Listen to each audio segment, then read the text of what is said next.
میرا خیال ہے کہ مارنے کے لیے بہتر ہے کہ اس فتنے کا جو ہے وہ کلا کما کیا جائے اور ووٹ کی طاقت سے اس فتنے کو سیاست سے مائنس کیا سر اگر چودھری پرویز الہی ووٹ نہیں لینا ساتھی صبر کر دیں. چودھری پرویز الہی کے پاس میری اسیسمنٹ کے مطابق 174-75 لوگ رانا صاحب اگر اور اس کے پاس 186 کا فگر نہیں ہے.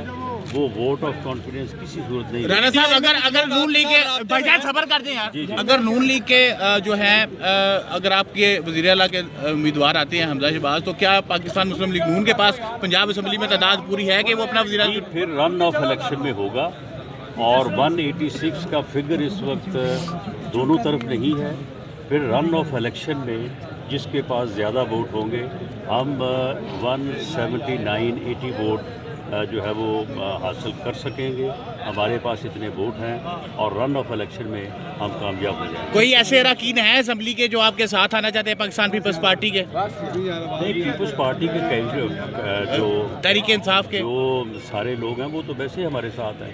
تحریک انصاف کے لوگ جو ہے وہ آنا چاہتے ہیں لیکن سپریم کورٹ کا فیصلہ اڑے ہے اور اب وہ یہ کر رہے ہیں کہ ان کو کانفیڈنس کا ووٹ نہ دے کے اپنے غم و غصے کا اظہار. رانا صاحب کل ملاقات ہوئی ہے سلیمان شہباز صاحب کی, پہلی انٹری ہے سیاست میں جہانگیر ترین صاحب سے, ان کے بارے میں آپ کیا کہتے ہیں؟ کیا آئندہ آنے والی سیاست میں سلیمان شہباز جو ہیں وہ شریک ہوں گے؟ دیکھیں وہ ایک فیملی, جس فیملی میں سیاست ہو, جس فیملی میں ہر وقت جو ہے سیاسی معاملات کے ساتھ تعلق ہو, تو اس میں کوئی سلیمان شہباز کو پہلی ملاقات نہیں انہوں نے کی.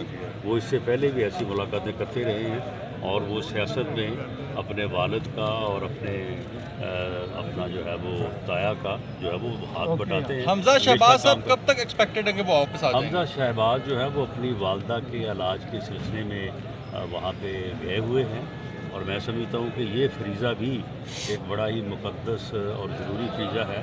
تو وہ انشاءاللہ تعالی جیسے ہی ان کی ضرورت محسوس ہوگی